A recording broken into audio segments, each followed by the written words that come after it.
दोस्तों, स्वागत है आपका अपने YouTube चैनल श्री शिव ज्योतिष केंद्र में।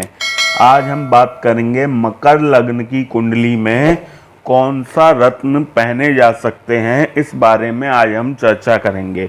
तो आपके सामने हमने एक ये मकर लग्न की कुंडली बनाई हुई है। लग्न यानी पहले भाव में 10 नंबर लिखा हुआ है। इसका मतलब यह कुंडली मकर लग्न की कुंडली है। मकर लग्न की कुंडली में लग्न के स्वामी को लग्नेश शनि है, यह भी हमने लिखा हुआ है।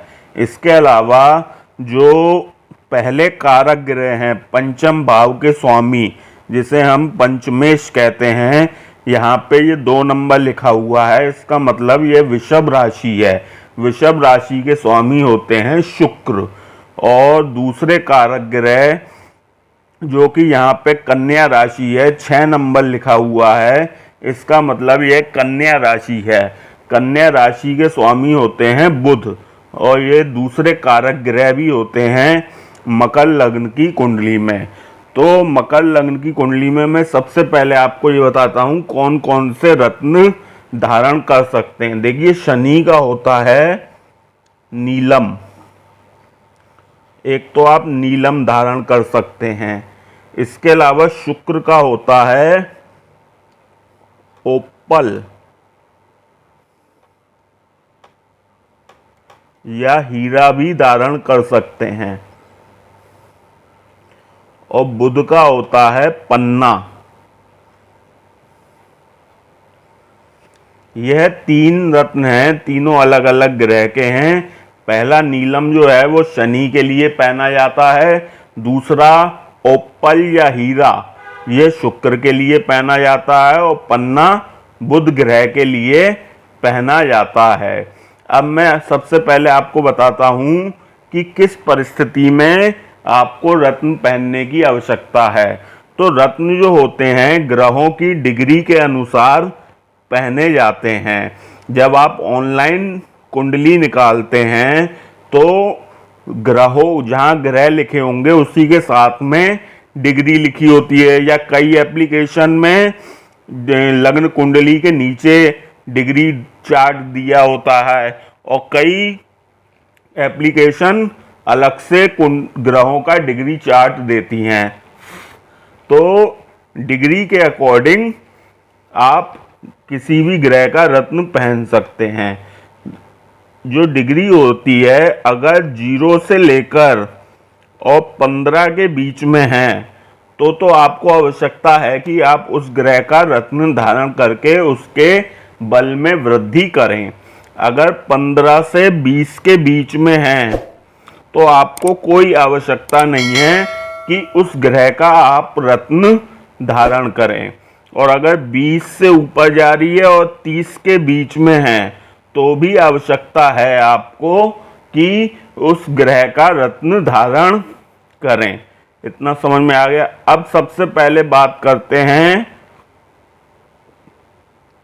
शनि की, कि शनि का रत्न किस परिस्थिति में आप पहन सकते हैं और किस परिस्थिति में आप नहीं पहन सकते हैं। अगर शनि जो लग्नेश हैं 6ठे भाव में हो, 8वें भाव में हो या 12वें भाव में हो या नीच के हो। नीच के कहाँ होंगे? मेष राशि में। अगर शनि मेष राशि में नीच के बैठे हुए हैं, इन 4 परिस्थितियों में आप शनि का रत्न मकर लग्न की कुंडली में नहीं पहन सकते हैं। बाकी अगर लग्न में हो, दूसरे भाव में हो, तीसरे में हो, 5वें में हो, 7वें में हो, 9वें में हो, 10वें में हो, 11वें में हो, आप पहन सकते हैं। अब एक परिस्थिति आती है, अगर शनि का नीच भंग हो रहा है तो आप उस परिस्थिति में नीच के शनि का रत्न नीलम जो है पहन सकते हैं। अब शनि का नीच भंग कैसे होगा? शनि का नीच भंग या तो सूर्य करेंगे। अगर यहाँ पे सूर्य भी नीच के बैठे हुए हैं, दोनों आमने सामने नीच के 2 ग्रह बैठे हुए हैं, तो नीच भंग हो जाता है। अगर सूर्य यहाँ पर नहीं बैठे हैं तो इनका नीच भंग मंगल कर सकते हैं। अगर मंगल उच्च के बैठे हों,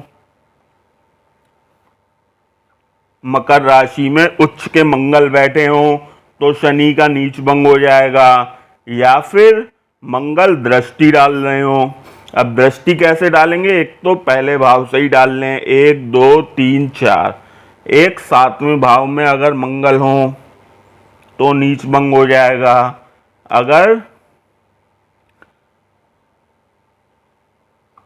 7वीं दृष्टि ये पड़ी, 8वीं दृष्टि ये पड़ी और चौथी दृष्टि ये पड़ी, और अगर मंगल और शनि की युति हो जाए, ठीक है, इन 4 परिस्थितियों में शनि का नीच भंग हो जाएगा। उस परिस्थिति में आप अगर नीच के शनि हैं तो आप पहन सकते हैं, लेकिन 6ठे 8वें और 12वें भाव में अगर शनि है तो आप नीलम नहीं पहन सकते हैं। ये तो हुई शनि की बात। अब बात करते हैं शुक्र की। शुक्र का रत्न किस परिस्थिति में आप नहीं पहन सकते हैं? अगर शुक्र